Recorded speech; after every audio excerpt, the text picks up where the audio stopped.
Sinasabi nila na hindi raw nabibili ng pera ang kaligayahan, pero lumalabas na hindi rin nito nabibili ang common sense. Para sa karamihan sa atin, ang $1,000,000 ay katumbas ng pinansyal na kalayaan. Ngunit para sa mga mag-asawang tampok sa videong ito, naging daan ito para gawin ang ilan sa mga pinakakamangha-manghang wala sa katinoang maiisip. Mula sa pagwawalang bahala sa mga babalang maaaring magligtas ng buhay hanggang sa paglalagay ng sarili sa mga sitwasyong kahit 5 taong gulang ay alam ng iwasan, ito ang mga kwento ng mga taong nasa kanila na ang lahat, ngunit nagawa pa ring mawala ang lahat dahil sa mga desisyong mahirap paniwalaan.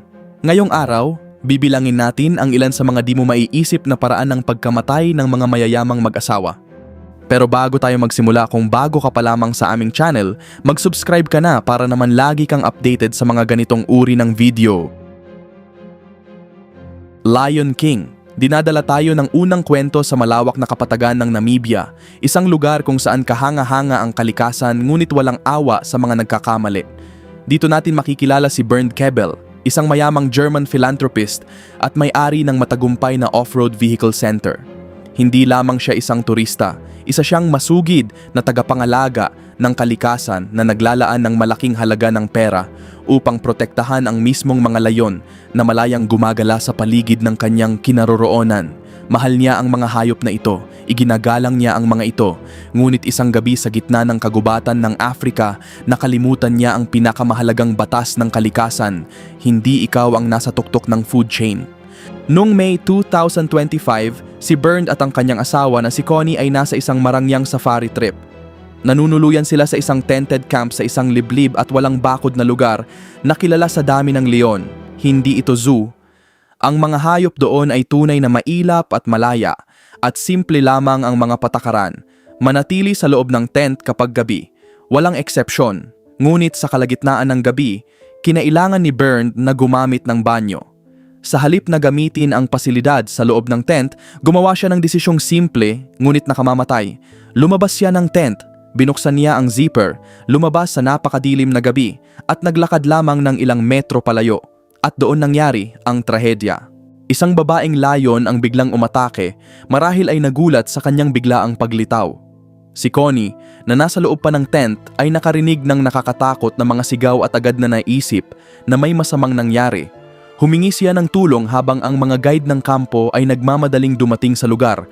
Nagpaputok sila upang takutin at paalisin ang leon, ngunit huli na ang lahat. Si Bernd Kebel, ang lalaking buong buhay na nagmahal at nagpoprotekta sa mga layon, ay nakitil sa marahas na pag-atake ng isa sa mga ito, ilang hakbang lamang ang layo mula sa kanyang tent. Nakakalungkot at mabigat ang naging resulta ng insidente. Natagpuan ng mga guide ang kanyang katawan at kalaunan ay natunton at kinitil ang babaeng leon dahil itinuturing na itong mapanganib matapos umatake ng tao. Sa isang kakaibang pagkakataon ng tadhana, ang mismong leon na kumitil sa kanya ay pinangalanang Bernd bilang parangal sa kanya ng conservation group na kanyang sinuportahan. Ngunit nang matuklasan nilang ito rin pala ang layon na responsable sa kanyang pagkamatay, napilitan silang ipakitil ito. Nakitil siya dahil sinuway niya ang pinakasimpleng batas ng kagubatan, isang batas na hindi kayang baliwalain o lampasan ng pera, impluensya o mabuting hangarin. Hindi lamang siya nakitil habang nasa safari, nakitil siya dahil sa isang iglap. Nakalimutan niyang sa mundo ng mga leon, siya ang maaaring maging pagkain. The Ghost Plane. Susunod nating makikilala sina Larry at Jane Glazer, isang bilyonaryong mag-asawa mula sa Rochester, New York na nakapagpatayo ng isang napakalaking real estate empire. Nasa kanila na ang lahat, tagumpay sa negosyo, masayang pamilya at isang makabagong pribadong eroplano na Socata TBM 700 na ginagamit nila upang mabilis na makabiyahe papunta sa kanilang bakasyunan sa Naples, Florida. Noong September 5, 2014, sumakay sila sa kanilang eroplano para sa isang ordinaryong biyahe. Ngunit ang simpleng paglalakbay na iyon ay mauuwi sa isa sa mga pinakanakakakilabot na insidente sa kasaysayan ng aviation, isang ghost plane na lumipad ng ilang oras habang ang mga sakay nito ay walang kamalay-malay na papalapit na sila sa kanilang kamatayan. Si Larry, na isa ring bihasang piloto, ang nasa kontrol ng eroplano. Makalipas ang ilang sandali matapos ang paglipad, nakipag-ugnayan siya sa air traffic control upang humiling ng pagbaba mula sa 28,000 feet altitude at iyon na ang huli niyang transmisyon. Pagkatapos noon, hindi na tumugon ang eroplano sa anumang tawag. Patuloy lamang itong lumipad, umakyat sa itinakdang cruising altitude at sinunod ang nakaprogram na ruta nito patungong Florida. Walang magawa ang mga air traffic controller habang pinagmamasdan ang eroplano na tila naging isang multo. Walang tugon, walang komunikasyon at walang senyales ng anumang buhay sa loob. Dahil sa lumalaking pangamba, nagpadala ang militar ng Estados Unidos ng dalawang F-15 fighter jet upang salubungin ang eroplano. At ang nakita ng mga piloto ay nakapangingilabot. Lumipad sila sa tabi ng maliit na jet at sumilip sa cockpit. Nakita nila si Larry Glazer na nakasubsob sa mga kontrol ng eroplano at walang malay. Ang mga bintana ng eroplano ay nababalutan ng yelo. Isang malinaw na senyales na nawalan ng cabin pressure ang sasakyang panghimpapawid habang nasa mataas na altitude. Si Jane naman ay hindi makita sa kanyang upuan at pinaniniwalaang nawalan na rin ng malay sa loob ng kabin. Sa puntong iyon, nagawa na ang nakamamatay na pagkakamali. Kapag nawalan ng cabin pressure ang isang eroplano sa ganoong kataas na altitude, may ilang segundo lamang ang piloto, marahil 30 hanggang 60 segundo, upang magsuot ng oxygen mask bago magsimulang umatake ang hypoxia.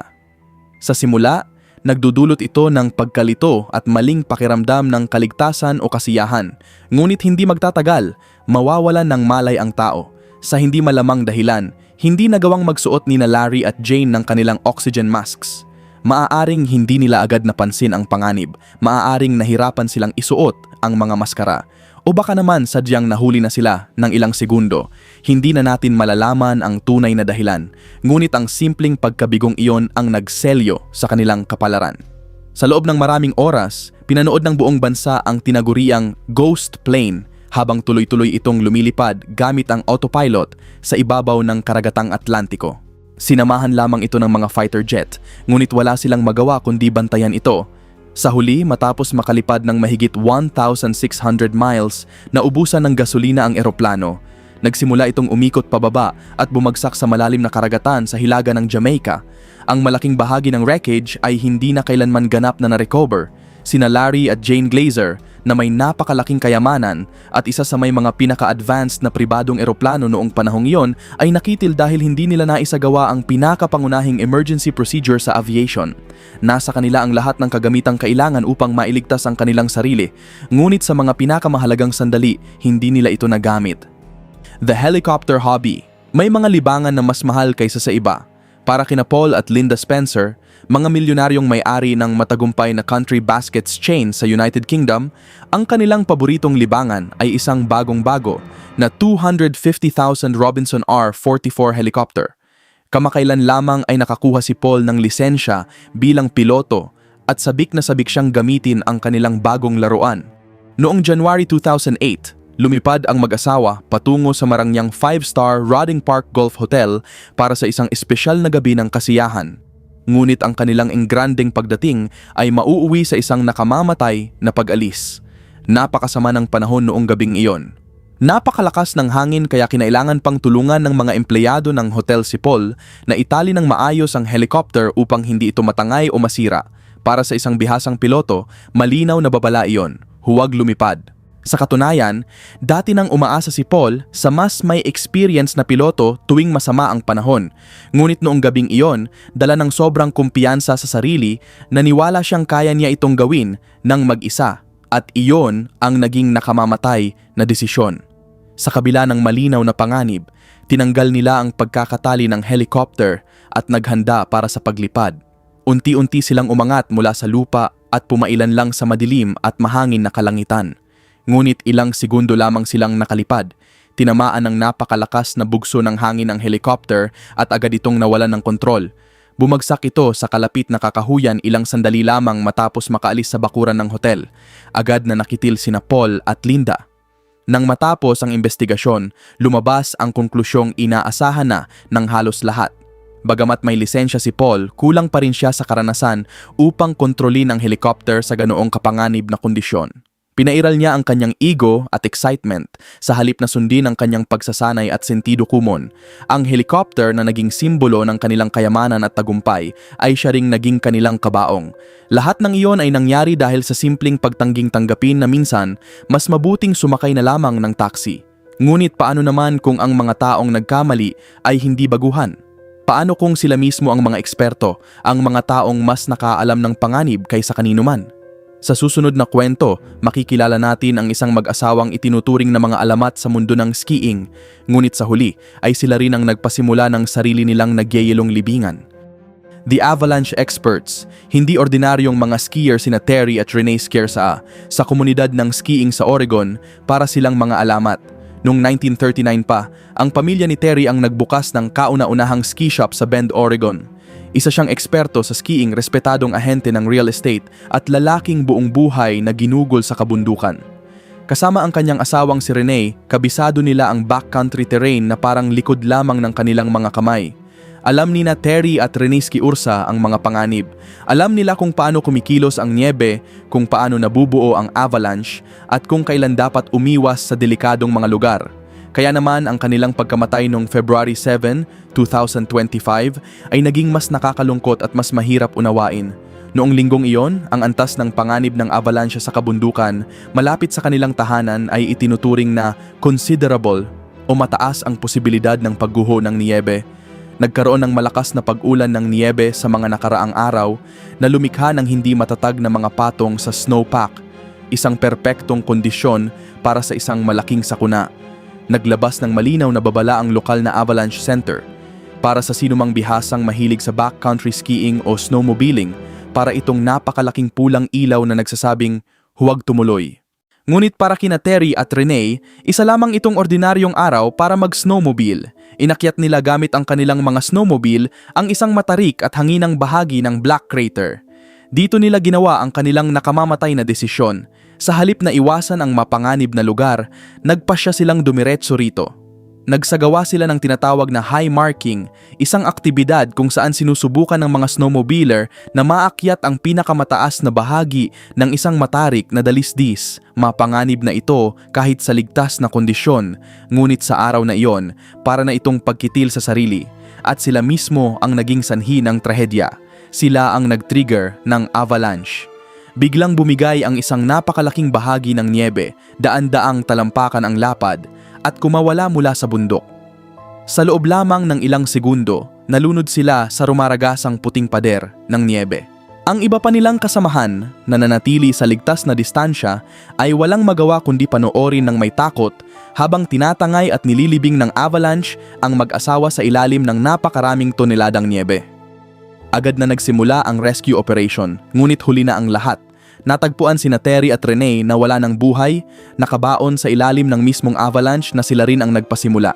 Hindi ito kaso ng pagiging nasa maling lugar sa maling oras. Isa itong kaso ng mga eksperto na hinayaan ang kanilang sobrang kumpiyansa at paghahanap ng adrenaline na manaig sa kanilang ilang dekadang karanasan. Alam nila ang mga babala, nakita nila ang kondisyon ng bundok, at sa kabila ng lahat ng yon, pinili pa rin nilang suungin ang panganib. Sa huli, nakipagsapalaran sila laban sa bundok, at ang bundok ang nanalo. The Mystery of the Capsized Boat, namumuhay sina Craig at Brenna Millett sa paraang pinapangarap ng maraming tao. Matapos ang matagumpay na karera sa trabaho, maaga silang nagretiro at lumipat sa isang magandang tahanan sa Florida. Doon nila inilaan ang kanilang oras sa kanilang paboritong libangan, ang paglalayag at pamamangka. Pareho silang may sapat na karanasan at kaalaman sa dagat. Karamihan sa kanilang oras ay ginugugol nila sa kanilang 39 feet na bangka habang ginagalugad ang mga katubigan sa paligid ng Cape Coral. Sila marahil ang huling mga taong iisipin mong mapapahamak sa tubig.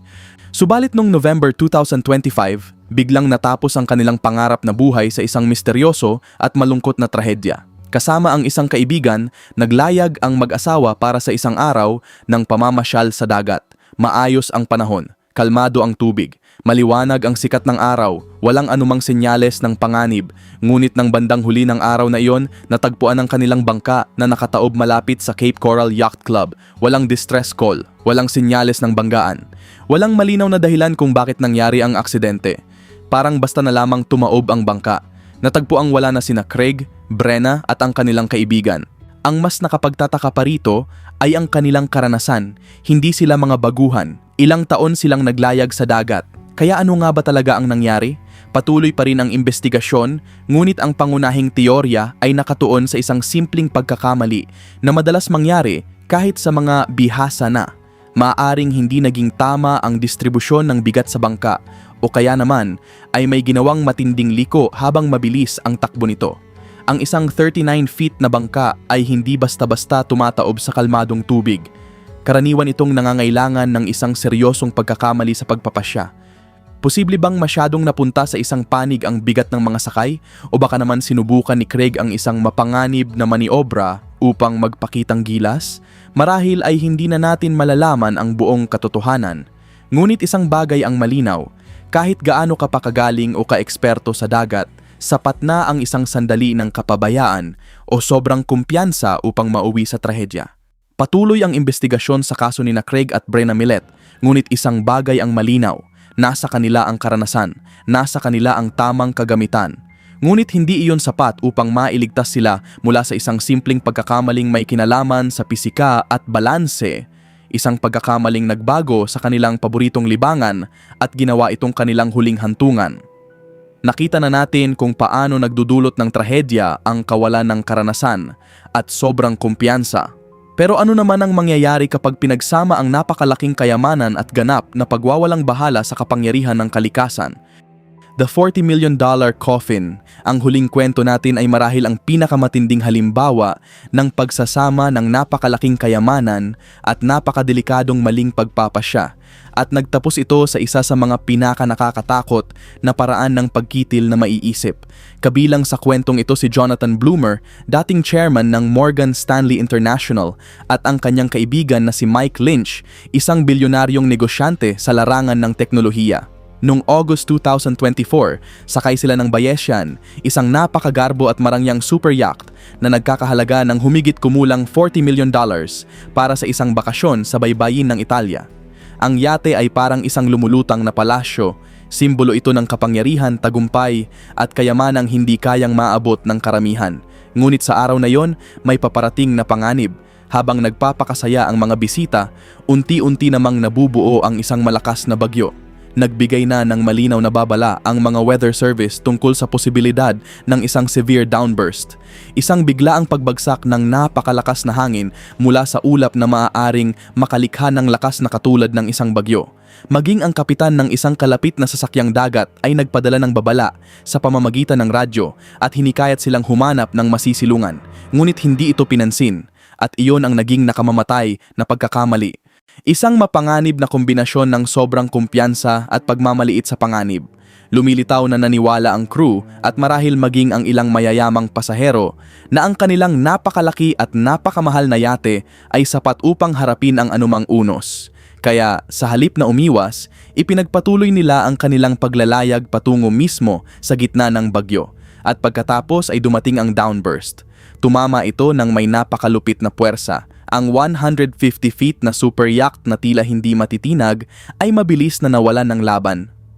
Sa loob lamang ng 16 na minuto, tumaob at lumubog ang napakalaking sasakyang dagat. Agad na naghari ang kaguluhan. Sa 25 kataong sakay, 18 ang nailigtas mula sa nagngangalit na dagat. Ngunit 7 katao ang hindi nakalabas.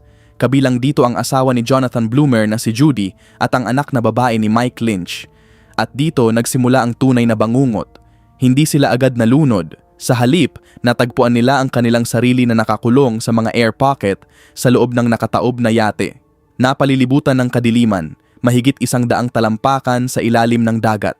Ang kanilang kulungan ay isang $40 million na kabaong. Sa loob ng maraming oras, naghintay sila sa dilim. Unti-unting nauubos ang hangin. Walang paraan upang makalabas. At alam nilang halos imposibleng makarating agad ang mga rescuer sa ganoong lalim. Kalaunan, nagawa lamang ng Italian Coast Guard na mabawi ang kanilang mga katawan. Ayon sa mga ulat, ang ilan sa kanila ay hindi nakitil dahil sa pagkalunod. Nakitil sila dahil sa kakulangan ng hangin, habang dahan-dahang nauubos ang natitirang oxygen sa loob ng kanilang malalim na bilangguan, unti-unti ring nauubos ang kanilang pag-asa. At ang lahat ng ito ay nagsimula dahil may mga taong naniniwalang kayang talunin ng pera, teknolohiya at karangyaan ang kapangyarihan ng kalikasan. Mula sa malalawak na kapatagan ng Afrika hanggang sa kailaliman ng karagatang Atlantiko, magkakaiba man ang mga kwentong ito, iisa lamang ang kanilang ipinapakitang aral. Maaaring magbigay ang kayamanan ng napakaraming oportunidad, ngunit hindi nito kayang gawing ligtas ang isang tao mula sa masasamang desisyon, maging ito man ay pagbaliwala sa babala tungkol sa masamang panahon, hindi pagsunod sa mga pangunahing patakaran sa kaligtasan, o paghamon sa mga simpleng batas ng kalikasan, sapat na ang isang maling desisyon upang mabura ang bunga ng habambuhay na pagsisikap at tagumpay. Sa huli, hindi pera ang nagtatakda ng kaligtasan ng isang tao, kundi ang mga desisyong ginagawa niya araw-araw. Sa lahat ng kwentong ating tinalakay, alin ang pinakanakapagpahanga o pinakanakakagulat para sa iyo? Ibahagi ang iyong opinyon sa comment section sa ibaba. Maraming salamat sa panunood ng Noel Polo TV at see you on my next video.